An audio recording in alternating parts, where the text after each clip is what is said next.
इसकी वजह से हुआ बंटवारा? उस समय जितने लोग थे सब जिम्मेदार थे, कोई एक आदमी नहीं? नहीं। लोग कहते हैं नेहरू जी की वजह से हुआ, कुछ कहते हैं गांधी की वजह से हुआ, कुछ कहते हैं जिन्ना की वजह से हुआ, एक पटेल ही थे कुछ लोग कहते हैं।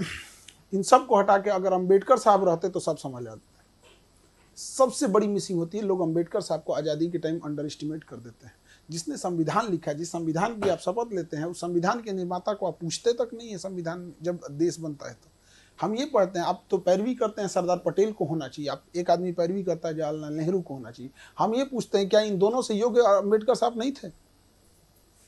आप इन्हीं से पूछिए कि आप दोनों से योग्य थे कि नहीं थे। अंबेडकर साहब वो व्यक्ति थे जिनके हाथ में था एक अलग देश बनाना। 1932 रैमजे मैकडोनाल्ड प्रधानमंत्री, लंदन में बैठ के गोल में सम्मेलन चल रहा था, गांधी जी और वहां खड़े थे, वापस आए, इन्होंने कहा कि मुझे दलितों के लिए अलग देश नहीं चाहिए, बल्कि मुझे उनके लिए आरक्षण चाहिए ताकि मैं उनका उत्थान कर सकूं। क्या जिन्ना से कम पावरफुल थे अंबेडकर साहब?